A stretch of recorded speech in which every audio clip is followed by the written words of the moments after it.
What's going on, everybody? Welcome to a very special stream. Well, at least it's really special to me.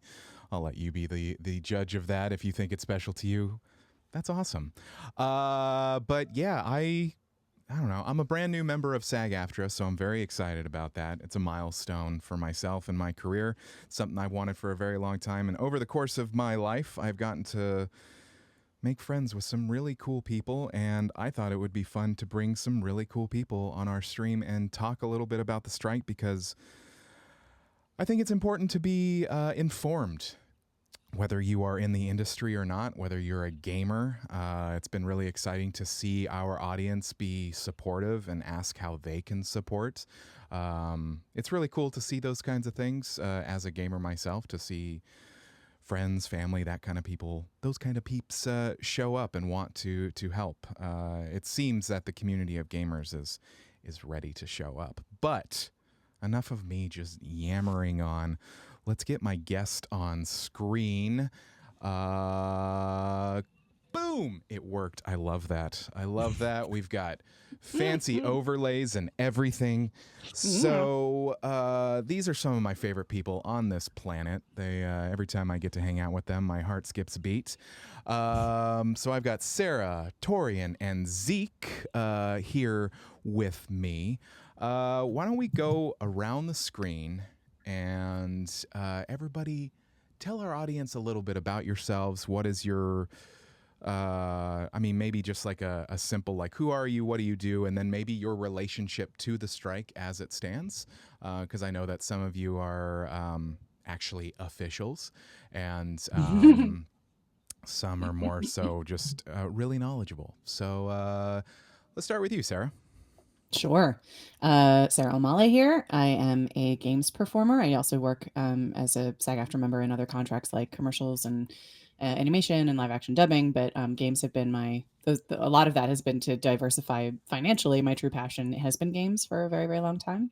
And I've played games since I was eensy weensy. So yeah, I'm a games performer. I also started, I think, in 2019 voice directing for games, which is one of my great joys as well. I really love that, and it's actually given me even more appreciation and fierce desire to protect actors in that role from that angle.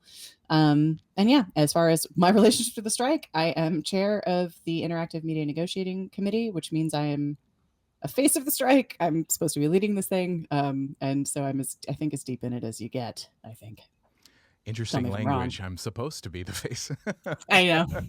I don't know. Well, you know what's really lovely is some of the folks you'll see here today have also been brave enough to put themselves out there and to be visible and loud and add their voices and their excellent brains to the messaging. So I'm not actually in effect the only face of the strike, and that's fantastic. Yeah. Safer for me. Yeah. So yeah. Zeke, how about you? Hi, my name is Zeke Alton. I am an actor. I do most of my work in video games, but like Sarah, I diversify across everything, including on camera. My part in the strike is that I'm on Sarah's negotiating team. I'm also the chair separately of the interactive organizing team, whose job is to go out and get more games into the union. And I also negotiate some of the other contracts at SAG-AFTRA, so I provide a nice bridge between understanding what's going on in TV and film and commercials and our wonderful world of video games. Nice. And Torian? Hello. I'm Torian Brackett, a fellow SAG member and actor that works in games, primarily audiobooks, but like Sarah, diversifying financially. I'm a gamer, so my passion truly is in this corner of the industry, and as such, my relation to the strike is as one of our strike captains. So I've been closely involved with our organizing committee and our staff in trying to make sure that our pickets run smoothly and that people are as informed as possible, because things this year look a lot different than our TV theatrical strike that a lot of people might remember from last summer. Yeah, definitely. So, before I get into there are some previously made, just selected questions that I have written out and taken from my fellow hosts, and also some audience questions, which I'm excited to ask because they have nothing to do with the strike, so it'll be fun. if you are watching, if you're here, thank you for joining us. Nerd On streams on Mondays at 8 p.m. Pacific Standard Time. But while you're here, if you would like to submit your questions, put it in the chat. And if we can get to them, we will. And they don't have to be about the strike. They can be about maybe some games that these peeps have been in. They can be favorite flavor of ice cream, if you wanted to know that. But let's get into it. Let's be businessy. How do we get here? How do we get to this strike? Well, we started negotiating. Let's see. I'm trying to think how we get here. How far back I go? I was born in. No, I won't say that either. But no, we negotiate. You know, our at SAG-AFTRA, our contracts are divided by the type of work and the type of medium that our work takes place in, right? So you have a contract for TV theatrical. That's why that strike was, specific to TV and film. You have contracts for animation, for commercials, etc. So our contract is specific to interactive, meaning video games, and it negotiates every 3 years. So that has a 3-year contract term, and we negotiate. And so negotiations around various issues, wages, working conditions, these are the purview of the union. We're allowed to bargain, right? Things like that. Every 3 years. We started negotiating in this round in 2022, many months ago. Yeah. And we knew, going into it, and for months prior, there was like a small kind of cohort of folks, including Zeke, notably including Zeke and other folks, studying this issue, studying AI as an issue, studying generative AI specifically as an issue. That it was getting better, that it was closer on the horizon than anyone was thinking or realizing at the time. And so it's been interesting to start from that point, negotiate a few months later, and then be where we are now, where these tools are, freely available for consumers to use aggressively. And they're sort of the talk of what everyone's talking about regarding business and work across the country and the world, and across disciplines, everybody. Yeah. So even going into that round of negotiations, we knew that there was that our absolute must-have was going to be, safe, thorough protections around the use of this technology. We brought a whole bunch of proposals. They also brought proposals around on a range of things. And because we don't get to kind of hold them in one room until the thing is done, we would see them, they're herding corporate cats essentially to kind of coalesce for a few days at a time to negotiate over those months. So we'd get them and we'd make some progress, and then we'd see them again in a few weeks. And so, progress is slightly different than in, for example, TV theatrical. But we got to an agreement, a tentative agreement, I should say, on everything except for AI, which is, of course, the thing that we knew we needed to make a deal. And so, last fall, I think we issued a request, put out a vote for a strike authorization to the membership to be like, hey, it's narrowed down to, at the time, it was actually 3 things still.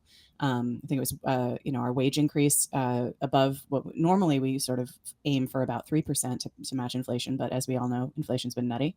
So something higher than that. Safety conditions, safety protections for our folks who do really physical on camera work in games, and the AI piece. Getting that strike authorization vote back from membership at a resounding 98.32%, was able to kind of reach tentative agreement on those other 2 pieces, which is amazing.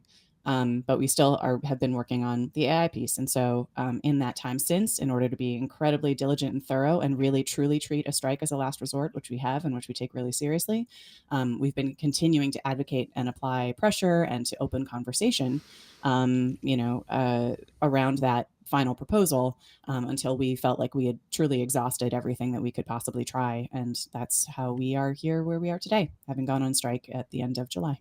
Yeah. Yeah, does that satisfy your?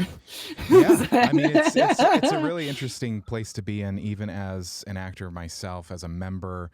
There are things, of course, that I'm learning at the beginning of my journey as a member, but as I learn them, it's almost like, oh, wow, there are so many things that the, quote, general public don't know. It's like getting a resounding yes to authorize a strike is a big deal, because people don't know that voice actors are actually kind of a tiny subset of members. It's not like there are many members, and voice actors themselves are it's their own little pocket of people. It's like SAG voice actors, game actors. In terms of people, I will say, in terms of people who work it all the time and live and breathe it, that's like a smaller number. But as far as folks who who do some every now and then, that's much larger. And this is why when we say, when people ask us in the press, they're like, how many people does this affect? And we're like 160,000 people / every actor on the planet. Yeah. Because some of those folks work, like we said, we all diversify. And so there are folks who do on camera that might come in because they want a face or an on camera skill for the lead of a video game, right? Yeah. And so this is why it's like important to think about our leverage as kind of shared, and important to think about information getting out as widely as possible, because you do have specialists like us who just absolutely live for video games and work them all the time. But really, all kinds of actors do come in and do that work, and then focus on other things, or could, especially in the context of a strike, where employers are aware that the folks who do this all the time are ready to die on this sword, in order to get what we need. They will go to those other people who are newer, who are less experienced, who don't know about what's going on or don't do it all the time, in order to try and convince them to replace us. Yeah. And do you think that the something I've considered myself, do you guys think that there is I don't know, maybe I'm putting out a personal opinion, but it seems like there's a lack of knowledge and a lack of understanding by a lot of people of what the stakes of a strike are and what's at stake. Like even, on social media, it's very interesting to, not that I condone this for anybody, but to read the comments. It's very interesting to see people's opinions of people that don't understand. Even when the picket that we were at a couple of weeks ago, there was a guy that was like with his own speaker just screaming how much the rest of Hollywood does not support this strike. And I don't think... Well, I missed him. Yeah. I must have blocked it at selective hearing. I was like, I didn't see him. But it was a very small megaphone. It was only like this. Yeah, it was like basically a paper cup. But on It's just social a phone. media, It wasn't mega. Right. He's just screaming through his hands. Yeah, exactly. But it was very interesting to see, like, even on social media, there was a moment where I had to like get on my high horse because somebody was like calling SAG-AFTRA hypocritical, and it was like, well, here's actually the reason why we're striking. Here's the laid out thing. And I think, do you think that that's true, or there's something that we can do to inform? I don't know what I'm trying to say. It's very interesting to see the lack of education around this specific, because it's also a year after another strike. Yeah. So it's thoughts about all this kind of thing. I have thoughts, but I've been doing a lot of talking. Go ahead, Zeke. It's really about educating people. And unfortunately, educating people in the modern world, particularly in America, is difficult, right? People don't read. People don't watch the news. People get into their echo chamber, and the algorithm serves them whatever it is that they want to hear. And so getting actual factual information out to people can be incredibly difficult. But people are very, very ready, hiding behind the anonymity of the internet, to espouse their opinion about something, as uninformed as it may be. We do work. We are a labor force, like any other labor force, and that work has wages and working conditions that go along with it. It's our job to explain that to everyone else in a way that can reach them. And if we're successful in doing that, then they will understand that what we're doing is important. What we're doing actually has a direct or indirect impact on their own lives, because we're at a sort of a turning point in history when it comes to technology. These algorithms that we call artificial intelligence are changing the way that we conduct our lives. And it's going to hit everybody. It just happens to be hitting us first, or at least the loudest. What's happening out there in places where, say, pre-op nurses that take your questionnaire when you go into a hospital are being replaced by chatbots. Yeah. And on your worst day, when you're sick and going to the hospital, the first thing you see is a machine and not a human being. That's happening out there in America. And the problem they're making is mistakes too. They're hallucinating. They're based on an LLM that, we can get into that garbage later, but just the concept that this stuff is occurring and is not actually getting out to people who need to see it, because they're getting wound up by the 24-hour, sensational news cycle about, who's doing what to whom on TMZ. We have that challenge to be able to, and that's why we spend a lot of time talking in public forums, to reach the people, to help them understand what's actually going on. And so a lot of people are sick of seeing my face. Sorry, I'm gonna keep talking because it's something you got to hear, because it affects me and it affects you. And when I say you, I mean everybody. Yeah. Can I just add too? I think on the micro level, if you have something that you need, and you go to somebody and you're like, hey, I would love to work with you, but I do need this. And it's so important to me that I can't take this job unless I get it.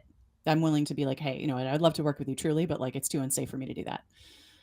That is the pressure that you apply in that negotiation. If it turns out they need you or they want you more than whatever they think it costs them to give that to you, then they'll comply, right? And that's just kind of a basic underlying, like you can't just go and ask employers for things nicely, because when you get no, what happens? What do? What's left for you to use?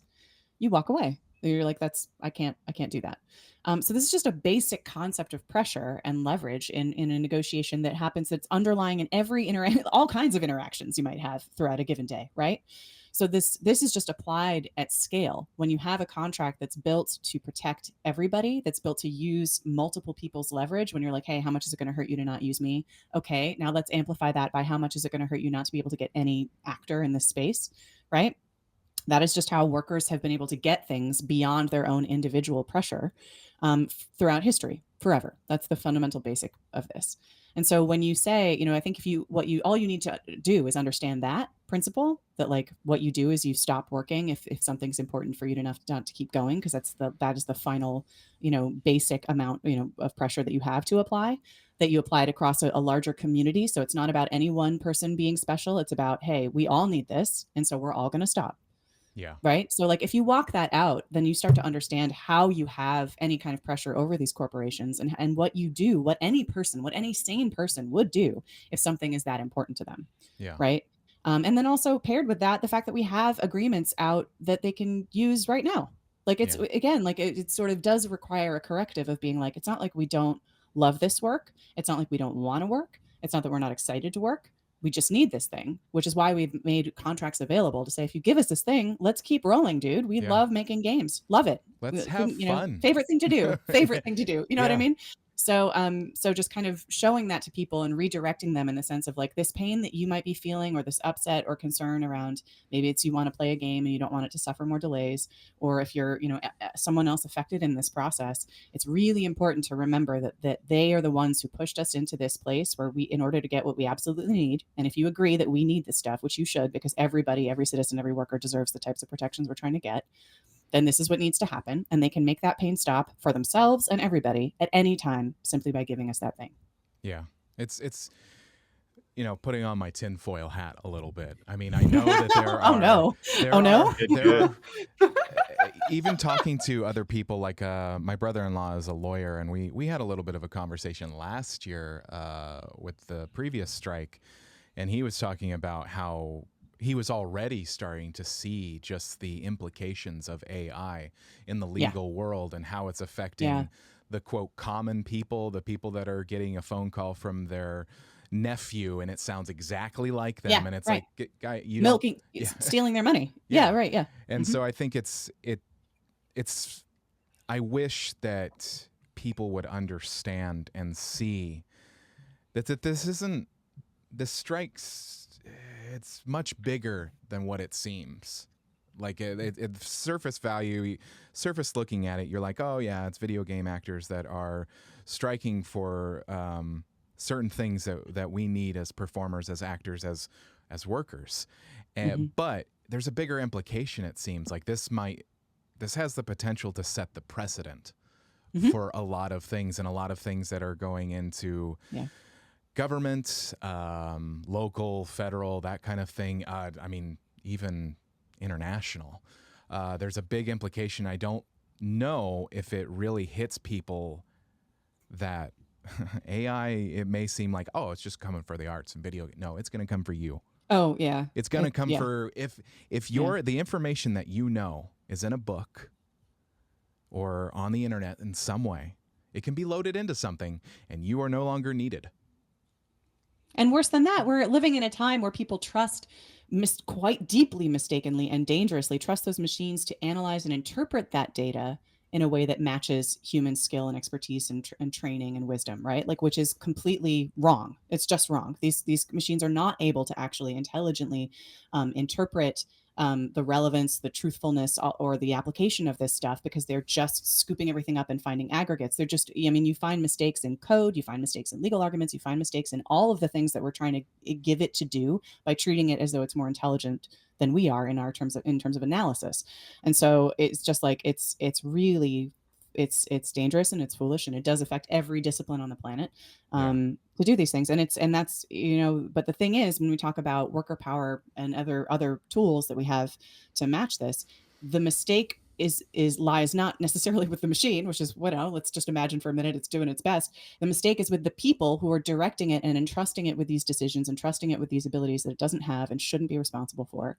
And so again, maintaining pressure and awareness of who is causing this issue above the use of this tool. It's the people who are directing it, right? It's the people who are telling it that it's equivalent to replace me with a copy of me that doesn't have my instincts or my my training or any of those other things. Even your life experience as a human being. Life experience, my trauma, all that other fun stuff, that makes me me. I mean, like, we are, as actors, especially games actors, oh my God, and now I'm about to go off on a tangent, but like, we synthesize and react so fast. Like, we are such cool supercomputers already. And I feel like there's such the awareness of that is so bankrupt in certain corners of this space, that like what we're doing is on the order of a really sophisticated quote unquote computer, if that's your fetish. You know what I mean? Like, we are already taking so much and digesting it and reacting instinctively in a way that's like so fast and so cool and so adaptive and versatile and so intelligent, that like and we're so efficient as game performers, people who don't know how we work, right? We like see something for the first time, we react 3 different ways that are all viable for this game space based on direction and just instinct, and we just power through. The first time we say something might be what goes in the game. Like, the way that this process is set up is designed to like get performance out of us as quickly and as much as possible, to make use of time, and again, money, right? Money as time in a session, that we're already such sophisticated machines built to and adapted to exceed and to excel in this process, that like, thinking that you're going to get better value out of a machine is really silly. It's really dumb. Yeah. So always point at the people who are training the machines to do the thing, and what purpose they're in, if they're best fitted to that purpose or not, because it's people that are going to decide how egregious the use of these machines are, and it's people that can pressure those people to redirect it into ways where it can actually be helpful and not harmful to society. Yeah. That's my tin hat. That's my tinfoil hat. I don't know. I'm soapboxing. Hey, listen, this is the place to soapbox. I think like it's I'm always like, especially during last year's strike, it was such a realization for me. I've been an actor for most of my life. I have over 2 decades of training and experience, and we've learned to be those kinds of like supercomputers, like you're saying. Like, sometimes we get the script 15 minutes before and it's like, okay, dance. And you're like, okay, all right, here we go. And you got to develop a character, and you got to develop blah, blah, blah. But we've trained to get there, just like somebody might train to be a craftsman.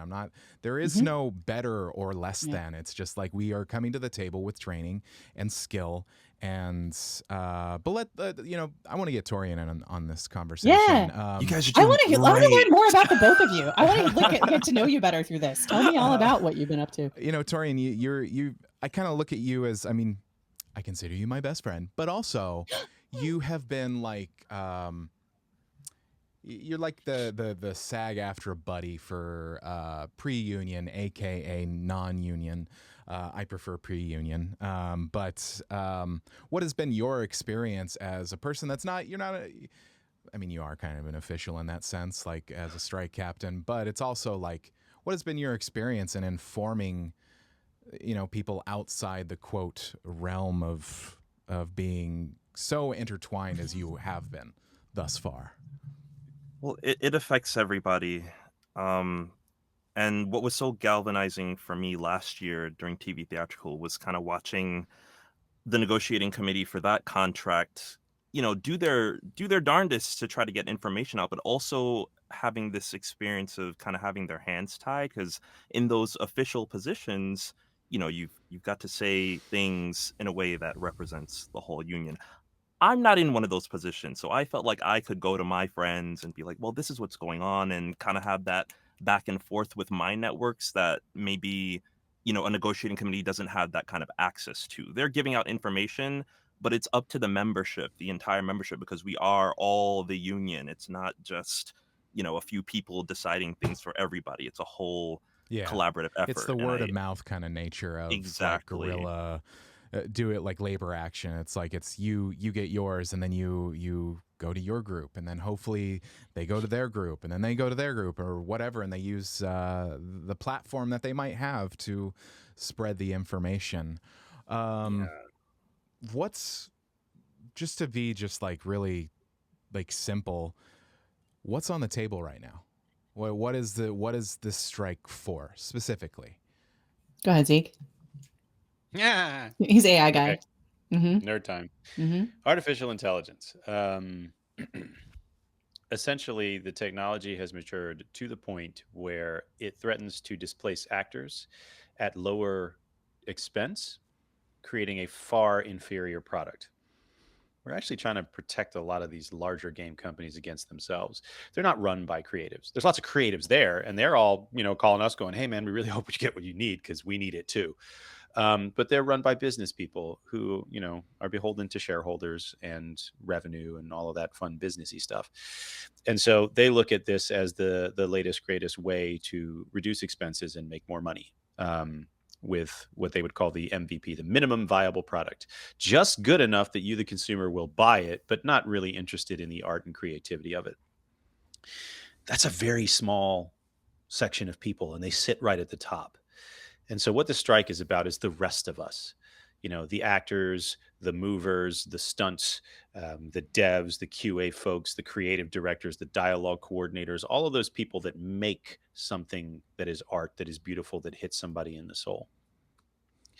This technology is leaning towards and trying to replace all of that humanity and soul with something derivative. It's trying to take everything that we've done in the past, learn from it, and then just sort of create enough of something that looks like it that you'll buy it, and sort of dumbing down the entire industry. Now, our approach towards that is cool. It's technology. It's here. It's new. We're not going to try and put it back in the box. But if it is going to be used, we need to work along with it so that this stuff remains good. The way that we have cabined it at SAG-AFTRA is not specifically by the technology. It's behind two different concepts. One concept is making an exact replica of you as a person, Josh. That is what we would call a digital replica, where you have Josh and eJosh. eJosh can make performance of Josh when Josh is not in the room. That is a scary loss of agency for actual Josh, because eJosh could say all kinds of things that actual Josh is horrendously offended by, and could affect actual Josh's brand, and could compete with Josh if Josh is not part of eJosh. The second part, the not digital replica part, is generative AI, synthetically made performance, which these large language models and big machines are trying to get to the point where you just type into it a sentence, and out of that sentence comes full audio, video, movement, even a video game. So those are the two general concepts. Within both of those concepts, we care about three things: transparency, we need to see that it's being done; informed consent, the people that it's being done with and who it's representing need to be able to be okay with that; and compensation. Whenever you're used, you should get paid. It sounds like common sense to the layperson. Like that, okay. Of course. I shouldn't be able to have a company take my face and go make a soda pop commercial and not pay me for it. Yeah, that makes perfect sense. But to companies who are driven by revenue, they're like, no, we want it. We don't want to pay for it. We want to own it forever. We want you one time, and then we dismiss you, and then we make money off of everything that is you without you. We don't have to ask you. We don't have to notify you. We don't have to pay you. You can go get stuffed. And that's what this is really about. We're arguing over legal definitions of terms and contractual provisions to try and close up loopholes so that when we are used, we know about it, we get to say it's okay, and we get to paid. We get to paid? We get to paid. We get to paid, everybody. Paid, man. But But right now, what is offered to us on the table is we don't get to know anything. Sometimes they'll ask us for permission, and sometimes they'll pay us if they feel like it. And from a legal and contractual standpoint, that is dumb. That's the equivalent of me saying, "Hey, give me your social security number and your bank account numbers, It'll and be I fine. promise I won't take your money. It'll Just be trust me." fine. Cool. Promise. But they won't promise because they won't put that in a contract, right? So they No, they'll also won't promise promise. verbally. They'll be like, "No, Right. man, it's cool. It's cool. It's fine. It'll be fine. Yeah. Trust me. Yeah." Hey, kid. Okay. Yeah. I hope that's not overly technical. I hope no, that no. I that think makes it's. sense. I think it's really. It's important. It's important that even people do know the technical language of it, to understand that it's not as simple as people want to get paid. It's not that simple. Right. There's bigger at stake. Like even in the example of you giving me as an example, it's like somebody could put me in a situation where my version of myself is saying things that I have vast, strong beliefs against. Right. And people could be like, "Oh, I heard you in this thing. That was not me. No, sir. I don't believe that. I don't see it that," because I know that there's even this concept of like separating the art from the artist. Some people aren't able to do that. Some people might hear a dialogue and be like, "Ah, man, that." I know it sounds crazy, but I know that there are some people that see an actor and they go, "Oh, that's them," and it's like, But there's a vast difference between a video of you kicking dogs down the street, yeah, right?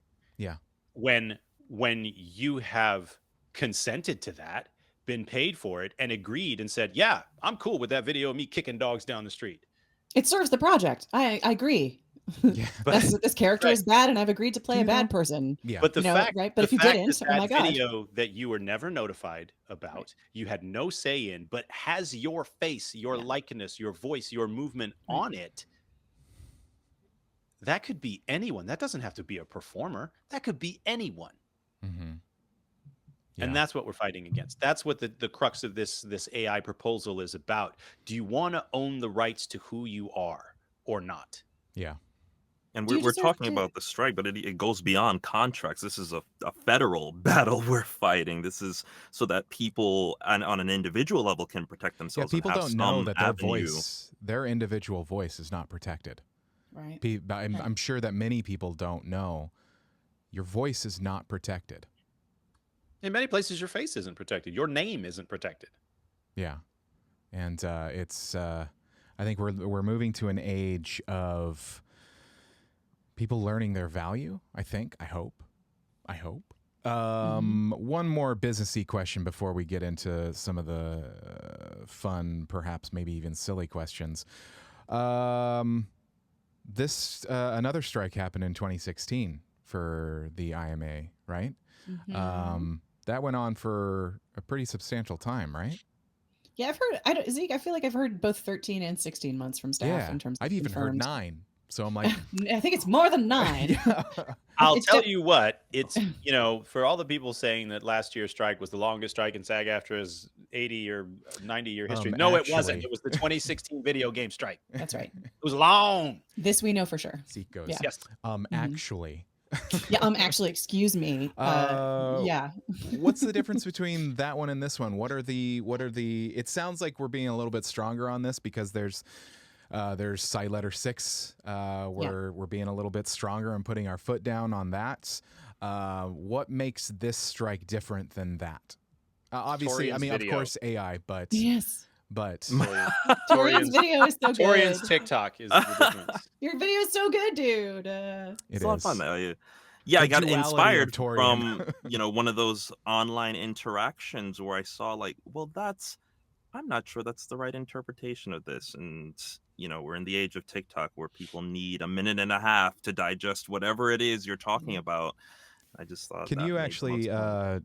Torian, since you are speaking, I feel like side letter 6 is kind of one of the biggest differences from what I've seen. Obviously, there's AI, of course. We had no notion that this was going to be, what was that? That was 8 years ago. And though there might have been a taste of an AI technology, my wife and I were watching a show that came out in 2019, and they were talking about this darn fangled deep fake technology, and it was pretty funny. But anyway, so side letter 6 is kind of a big, I don't want to say weapon, tool we have to stand up against this time. What is side letter 6, Torian?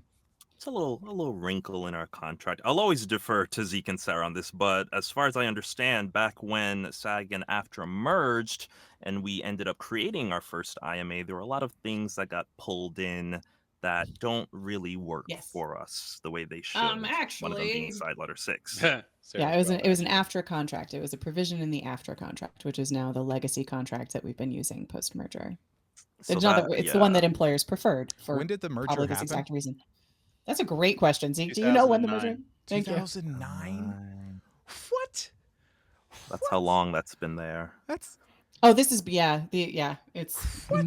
it's I think it's probably before then. It must I'm not actually sure. Wow. But that's the base contract from 2011 to 2014. It's there, but I don't know that it could predate that version of that contract as It well. could go back as far as I think 1996. Yeah, that's right. Like So 94, 96, something like that. SL6, side letter 6 allows productions to continue producing a game even in strike because it started like production started pre-strike, correct?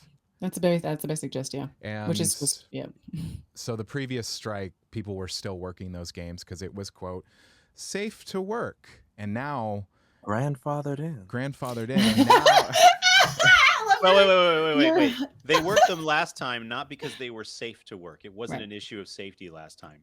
They were allowed to work. Even though not required, they were allowed.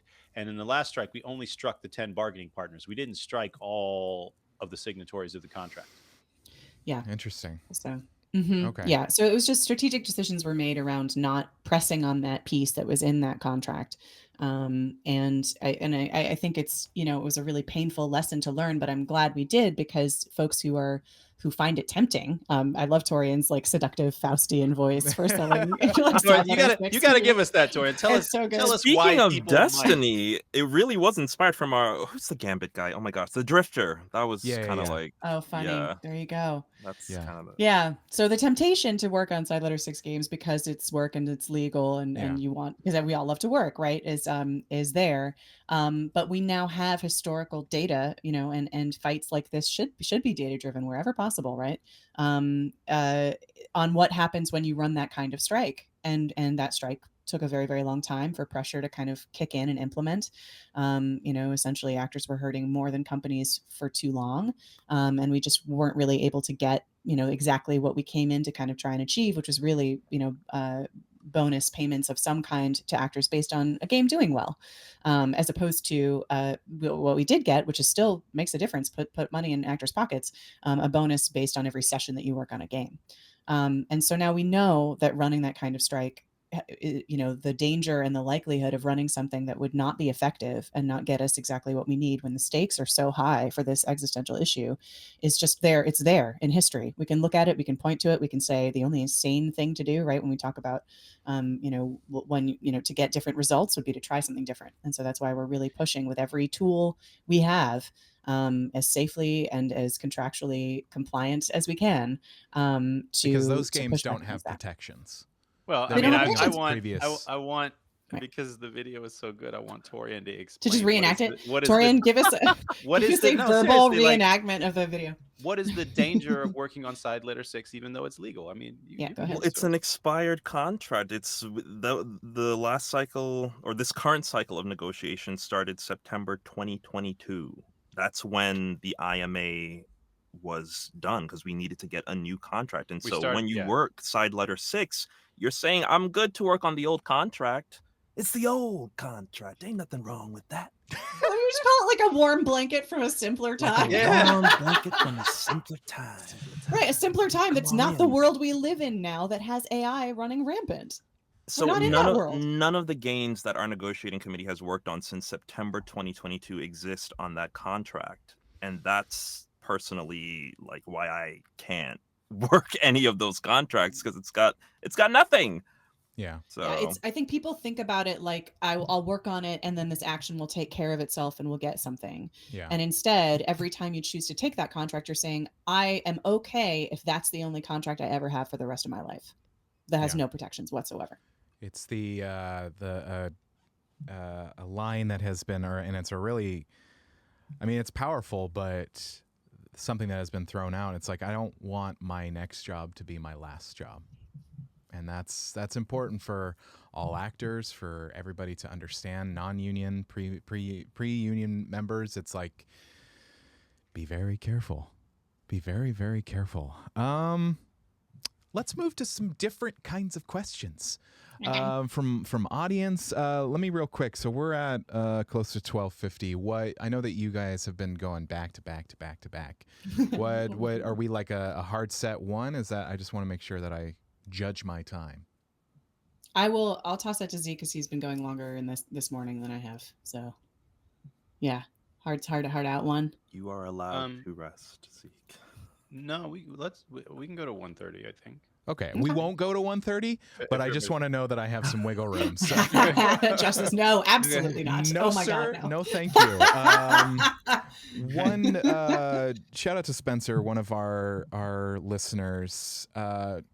Strike related, but also a little bit kind of sidelines. How can people, gamers, non-actors support this strike? I would love, sharing that support with everyone you talk to and everywhere you are online is amazing. There's a petition, an Action Network petition. You can find all this information, including assets and hashtags and talking points and all kinds of things on the main strike website, which is SAG-AFTRA.org/videogamestrike. That's phenomenal. Personally, I'll just kind of toss this in there because it really, really warmed my heart.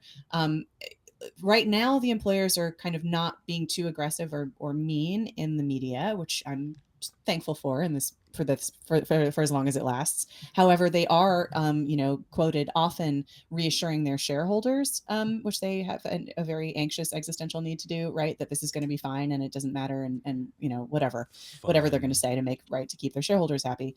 And so every time that leaks in the press, what makes me feel amazing is when gamers and other folks just like hop in the comments, as you say, and are like, give them what they need then. What's your problem? Like, what are you doing? That just really warms my heart. And the thing is too, ultimately those are also those companies' consumers, and what those and to the degree that their audiences don't want this product. When we talk about MVP, if they're like, no, I don't want it, I don't like it, just do right by your people, that makes a difference. And it also just gives us energy and hope and happiness. So certainly that is one way to support, in addition to all the stuff that you might find on the website. Staying tuned to, if you find yourself moved enough to add SAG-AFTRA to your social media input digestion, that is a great way to stay really up on this topic. They're doing a great job kind of putting things in nice little chunks everywhere that, when we talk about us being busy and talking in every place we possibly can, those things are coming out at a nice drip from those channels. You can follow me and Zeke if you want to individually. Game Performance Matters is also another spot, which we were happy to share Torian's video because it was so juicy and illustrative. So yeah, all of those things are things that you can do. I think you can join us on picket lines when and if you hear news about pickets. Our picketing is going to be a little bit tactical and not quite as so like blanket every day everywhere as TV Theatrical.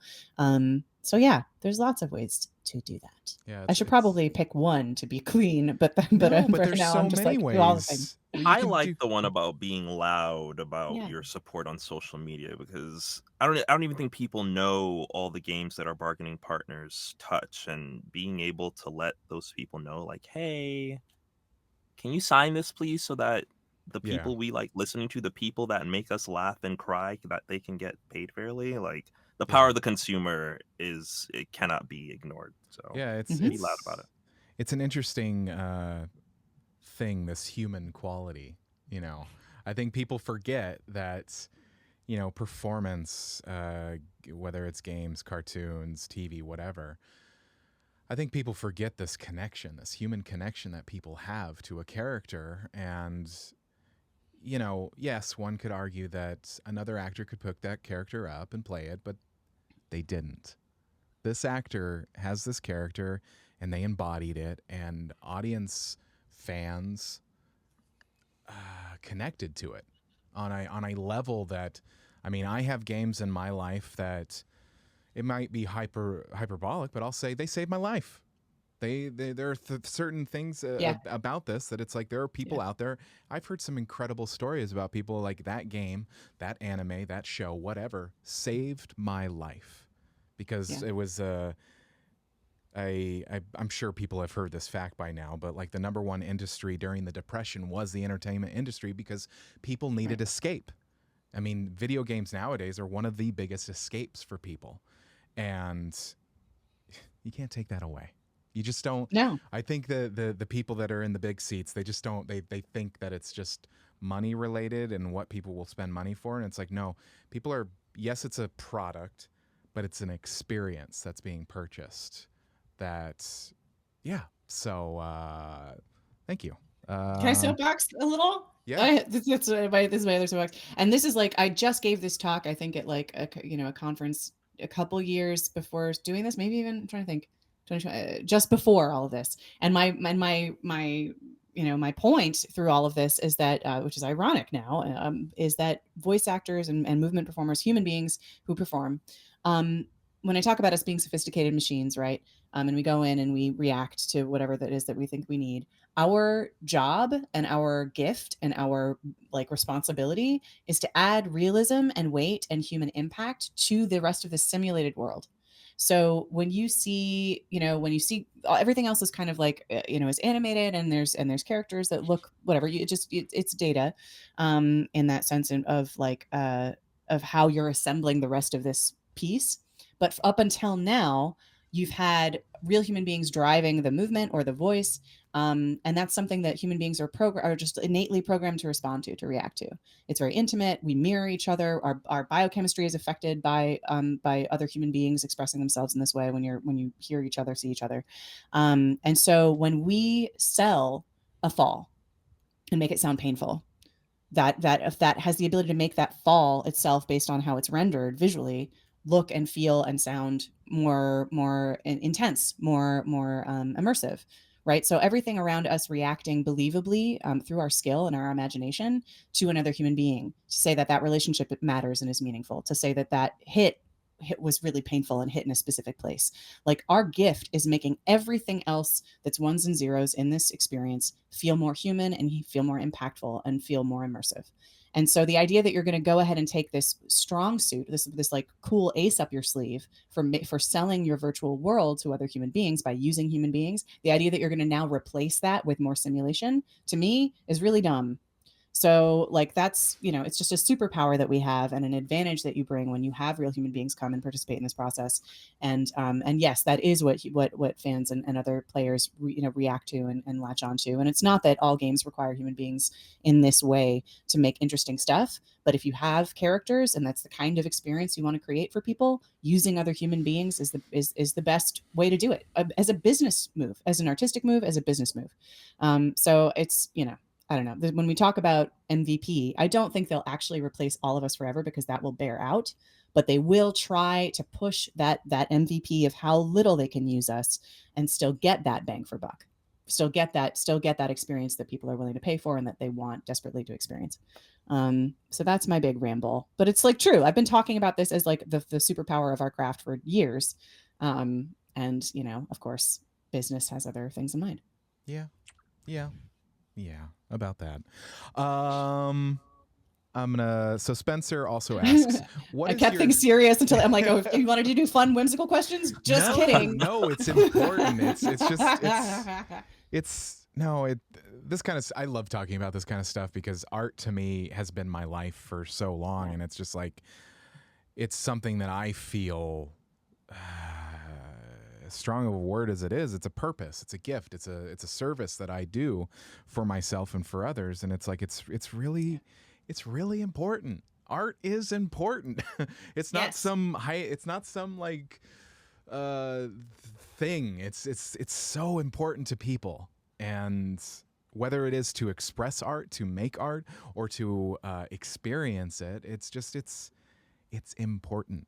And when you put business into it, it's like, yeah, it can be a business, and we can all get along. We can all get along. Anyway, so a little bit of a preface for these kinds of questions. Everybody watching, we have a show called the Nerd On Update, and part of the show we talk about the nerdy news that's exciting to us that happened in the past week. But the last part of the show, we always we open it up to questions from the listeners, and we have established that you can ask anything. And it doesn't have to be involved with something nerdy. It can be something random. Like, Eve asks, okay, you get $200 for every hour you spend driving, but if you go 1 mile per hour over the speed limit, your bank account gets reset to 0. Would you do it? Oh yeah. Wait, say it. Sorry, I need it again. One more time. You get $200 for every hour you spend driving, but if you go 1 mile per hour over the speed limit, your bank account gets set to 0. Oh. What's the speed limit? Oh my goodness. So is this Wherever just you about your are. tolerance for driving slowly, period, at all? Is that the idea? Maybe. If Oh, I can yeah, go I at could like do that. No freeway problem. speeds, I can probably stomach it. Yeah. So like 65, like most Yeah, California it's like- spots are. So you couldn't This might putter. beg the question: how fast were you driving my car? That's for another stream. Okay. So you couldn't putter. You would be physically incapable of puttering. For an hour? For an hour, yeah. For an hour. I mean, you can know. go pretty far for an hour. Have y'all any of you ever tuned into Desert Bus? No. Yeah. Desert Bus is a let me just make sure I'm getting it right. But this is a charity stream. There's a very a legendary video game about I'm trying to Desert Bus for Hope, right, is the actual charity stream. I'm trying to remember if it was made by who it was made by, but anyway, it's a simulation of driving. I think it's from LA to Vegas, somewhere to Vegas, of like in real time. And so you have to like just drive and never, and if you veer off the road, like it resets essentially. So it's just this like excruciating, purposefully like, debilitating, challenging spiritual task of driving in real time out to Vegas.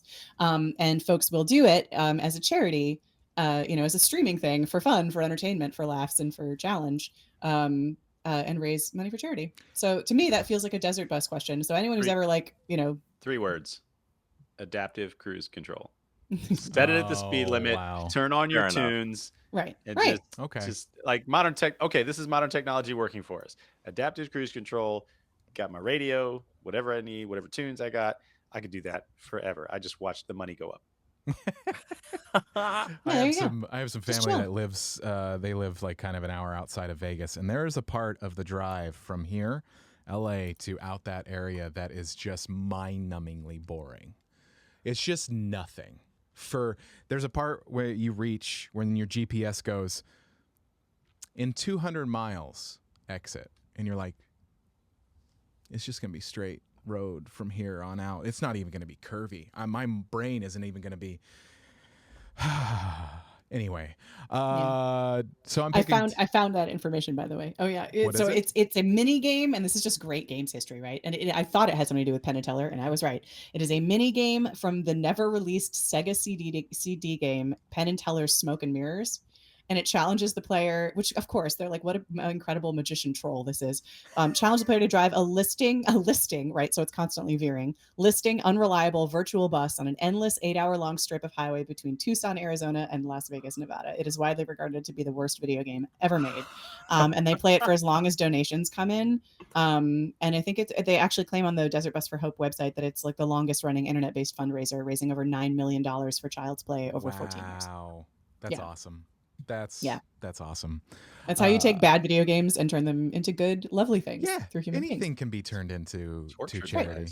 device. Like video game trauma is some people's comedy. It's great. Yeah, if we've learned nothing else from Love a streaming, rage quit. yeah, A rage quit. Yes. Yeah, Mamba, you were coming in. Hey, the time was on the graphic. I told you guys. It's on the graphic. it was on the graphic. It was on the graphic. Per my last email. I'm sorry, Mama. Mama, I'm sorry. I'm sorry. No, so what I'm doing is I'm Hello, picking Mamba. some of the greatest hits of update questions. Like Mamba once asks, after a stressful day, what are things you like to do to unwind? Oh, that's Video nice. games. Yeah. Yeah, video games. I'm having trouble unwinding these days. Period. But I'm trying. And video games are often part of that. Okay. Zeke? You want me to seriously answer this question? Oh, no. See how high I can get and still functionally accomplish in a video game environment. T. Okay. Functionally accomplish in a video game. Do you just mean play a game? Yeah. Yeah. Video games, but I'm trying to Like after 30 minutes, your squad is like, "Hey, are you still there?" And you're like, "What?" Right. Yeah. And they're like, "What have you been doing? You've been running in the opposite direction for 30 minutes." Right. Oh. It's like I've played. I used to play a lot of Back for Blood when it was a good game and still going. Aw. I have my cousin. He reaches a point when he's tired, and when he's tired, he's gone. He's gone, and there would be times where we would see his character just running into the corner, and you're like, "Hey, Gotti, you there, buddy? You Should I call an ambulance? You cool? You good?" And it's just, I'm here. Dude, yeah, I'm here. it's true. There's certain things I can do Game's late, so like hard. there's certain things that I'm too tired for, like walking and talking, that I can still do certain things beyond as a threshold, right? And playing video games might be one of them, just like, Yeah. Oh, yeah. right, as much as possible. 3 a.m., 4 a.m. Yeah, right, exactly. Yeah. Dancing. I should also say the other thing I'm trying to do that is good for me is tango.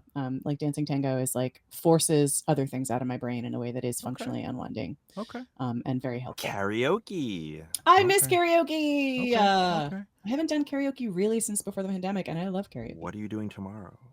Ooh, what am I doing tomorrow? Is there a mixer? It's the day Aside from after the picket. tomorrow.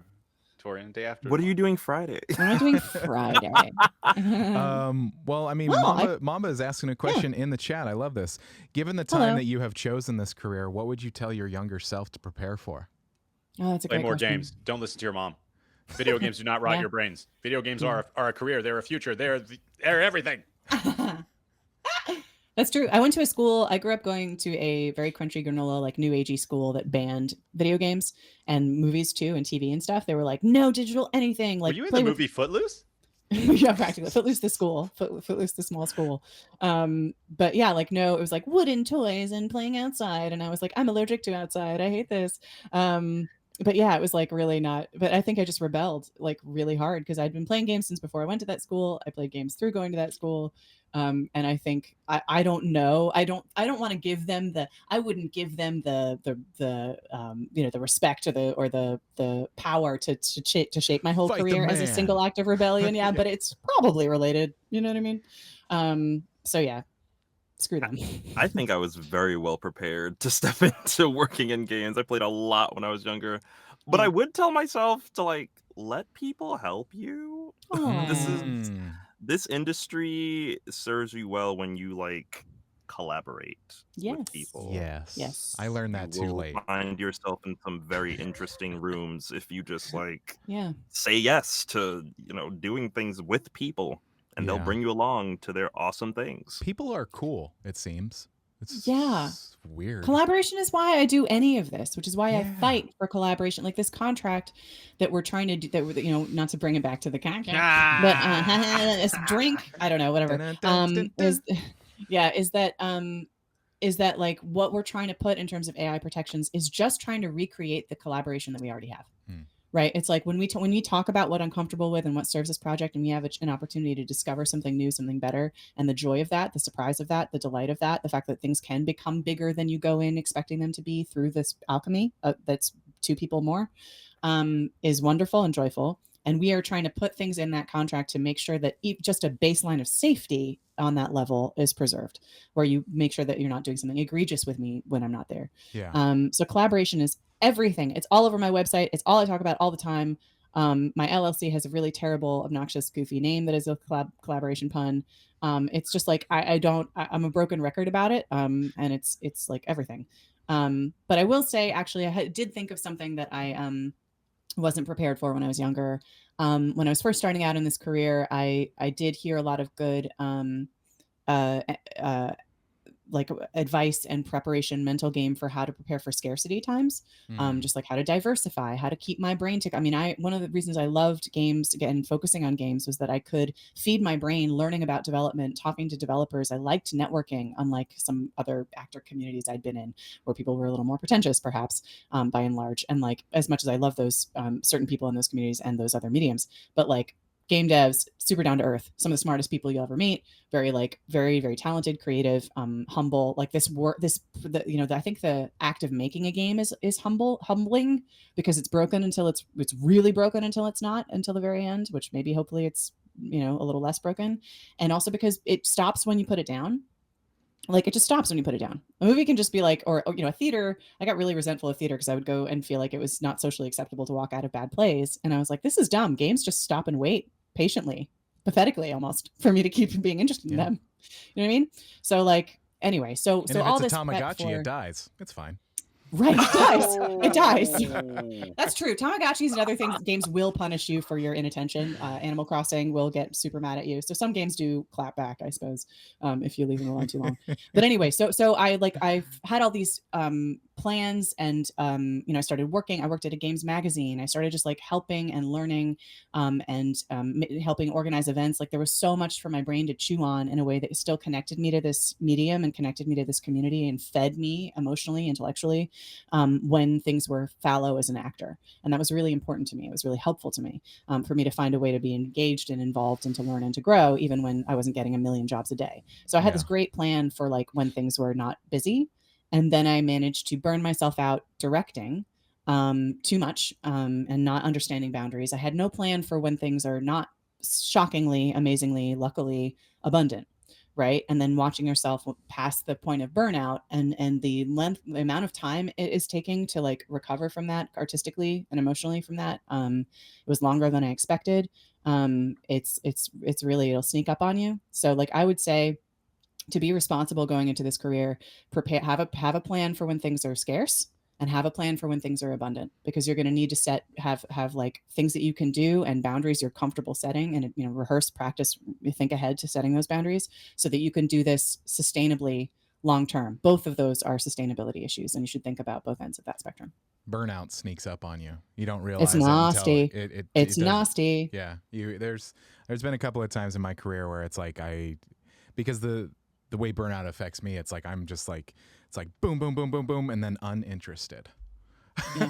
And I'm something I'm snaps. Done. Yeah. It's broken, and you're I love this. Why am I not excited about it? Or why am I tired? Or why am I why do I not know where my inspiration is coming from? Makes you feel guilty. Shouldn't I be? Of course. Yeah. Shouldn't I? Right. Yeah. It's not good, and it's not arrogant of you to think about that. It's responsible planning for you to think about that. Speaking on something that you said, I think something I would tell myself is, and it's something that always kind of rolled around in my brain as my career has gone forward. I don't believe in competition. Mm-hmm. I think that I've always believed in collaboration, cooperation. It's yes, as actors, we're constantly going up against somebody else that might be. I remember when I first moved to LA, I got an agent, and this always sticks with me so clearly because it's so dumb. I was up for this commercial. It was on camera. I was up for this commercial, and my agent was they're trying to decide whether they want the guy with the beard, which was me, or the guy without the beard. Oh my God. And I was they know how beards work, right? I can shave it. And I've never had to shave a beard, but I know it's possible. But it's right? Yeah. I know it's the thing you can do. It's my beard grows back within a week, and I'm fine. Yeah. And it's guys, so it's just I understand that I'm always going up against even Zeke or Torian or even you, Sarah. There could be jobs that it's oh, we don't know if we want a female or a male. It's it's constant, and I could be fetal in the corner if I really thought about how many times I'm going up against some of my heroes. It's it doesn't it doesn't matter. Yeah. At the end of the day, it's going to come up to somebody's subjective opinion about what they heard in something about your performance. It could be a really good audition, but they could be, oh, he sounds like my ex-husband. I don't know. It's some crazy shit that could go into it that it's listen, it does me no good because I can only control what I can control. And so when it comes to competition, it's hey man, I hope everybody can be successful. There's it doesn't do me any good to obsess over that. So just don't. You don't have to be a dick about it. Just be cool. And as someone who listens, I don't have quite the bandwidth these days to do casting in terms of going out and sourcing and picking through all this, all the submissions. But I will listen for teams when I'm occupying kind of a primary slot as a voice director on a project. I will listen to some of their final selects and things like that and help them, or just offer my own personal take on who I think would be great for something. And listening back to those auditions, like it really can, if you're blessed, there is just an abundance of options that just are different multiverses for this character. And you're like, they're all viable. And you're like, I love this. And I love this person. And I love that they submitted. And that's interesting. And then you just sort of, your job is to kind of go check against what the story needs in some particular way. That has nothing to do with skill or ability or talent, any of those things. And then that's what you kind of go with. If you're lucky, if it's not another random reason that's maybe less defensible. Right. Yeah. But yeah, and then that nothing stops that those impressions really count. When someone throws themselves into an audition and it's just left of center for something that I need, that stays with people. I mean, I think I auditioned for Meredith Lane for many years in games and animation, and I think I auditioned for Demeter in Blood of Zeus, and she came back with an offer for Athena that I hadn't even read on. So it's just like, you just take that time and build and throw your hat in the ring long enough with people that those impressions stick, and they can hear that you're committed. They can hear you're passionate. They can hear you're imaginative and making interesting choices. And that stuff pays off down the line. So, and bless Sissy. Sissy makes total sense as Demeter. Like, I'm like, yeah, I can't argue with that, dude. I wouldn't fight you on that casting choice. I would never do that. Like, oh yeah, totes. Oh yeah, for sure. Absolutely. Yeah. I'm gonna, Spencer, you asked originally what is your first movie memory, but I'm gonna change this to video game. What is your first video game memory? Playing? It's just if you have like anything associated with games. Yeah, anything. Circus on an Atari 2600, playing with my brother and my two best friends growing up in England. Atari. It's a game that had like the swivel controller with the button on the side. Wow. An Atari 2600 was the original like cartridge joint, and we'd play this game, and it was a very simple game where you had a seesaw, and there were blocks at the top, and one dude would jump, he'd bang the seesaw, and the other guy would go and take out some blocks. It's like, and it got progressively harder and faster, and it bounced all over the place, and it was impossible to play longer than like 90 seconds, but we would play it all day and just take turns. I love that. Mine's Duck Hunt with my cousins. We weren't allowed to have consoles, which also, again, rebelling, forbidden fruit energy. Yeah. The dog. Oh my god, dude! The original Nightmare Troll. Oh, buddy, keep it to yourself. You work for me. What the hell? You know How dare you, sir? What is it? F off. Yeah. Those guns were so cool. I remember when it kind of like you moved past Nintendo. I think my friends and I, we cut the cords off, and they were like our play guns. Like it's just they were so cool. Sleek. Yeah. What about you, Torian? I think the one that sticks out, I remember like waking up from a nap one day, like late in the evening, and I got into the living room, and there's a PS1 down there, and on the screen is that original Rugrats game, and I was like, we have a PlayStation! Oh my god! I played that Rugrats game for months straight. Did you ever see the Nintendo 64 kid? You seen that? I was not. No, I just. Have you seen the? It's like it's basically like an old Vine, or really even before that, like an old YouTube video of this the Nintendo 64 kid. I'll send it to you. I'll text it to you. Yeah, please. It's too good. It's a Vine hosted on his MySpace. Yeah. Live journal video. Oh gosh, my top 9. So it's a kid. Did he get his N64? So it's a Christmas Day, and he opens up Nintendo 64, and the response that this kid gives is just, it's wild.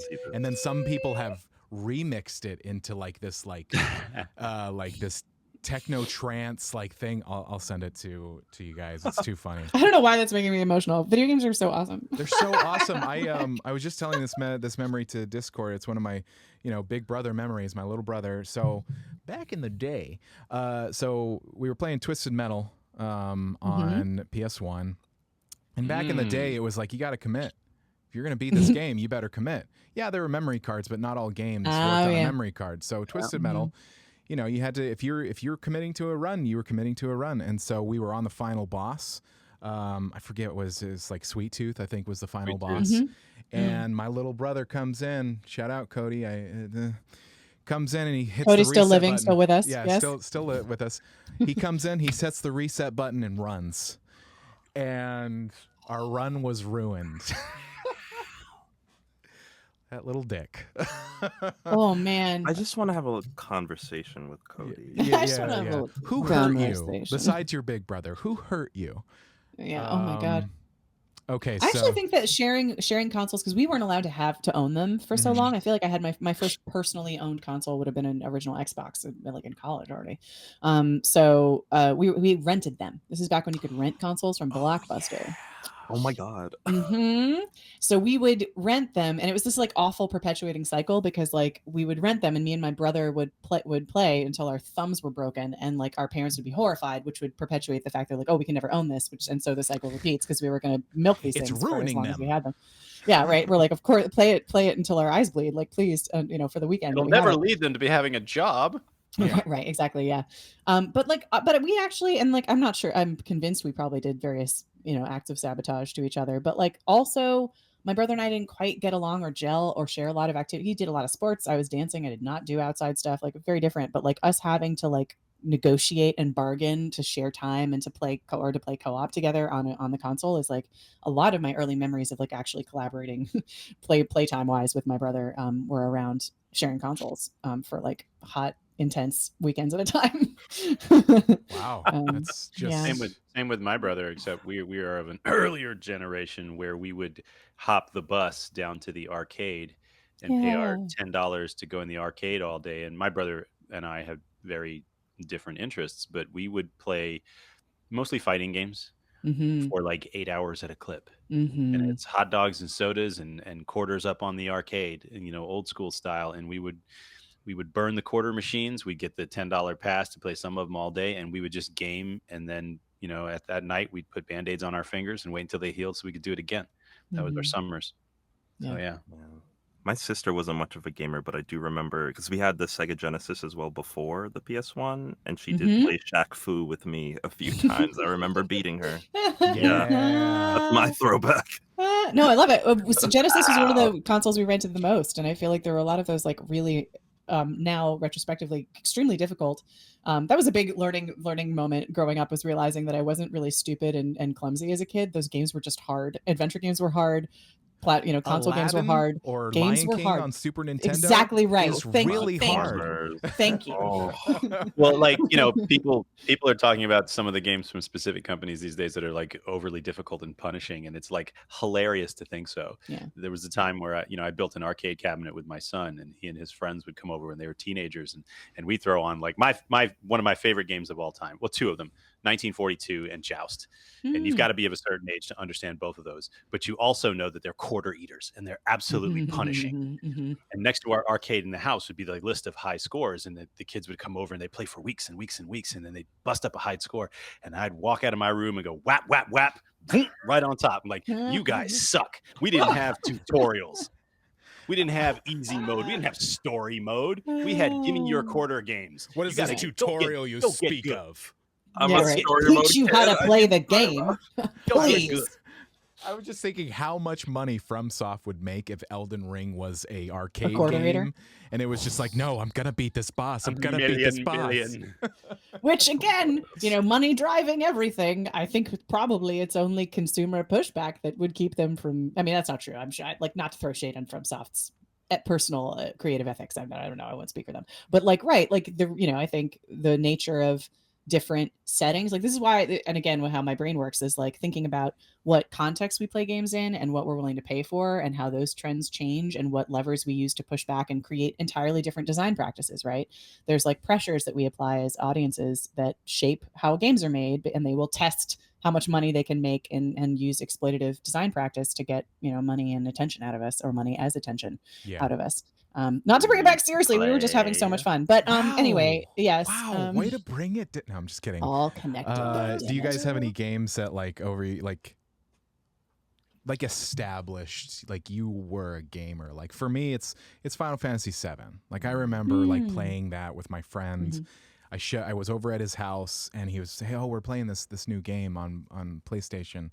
And I was watching it, and I was like watching him play it, and I was like, "Oh my god, what is this? This is amazing!" And then like we turned it into almost like a co-op game where it's like, okay, when you die, I'll pick up and I'll play it. And it was like the first game of my life that I remember staying up too late to play.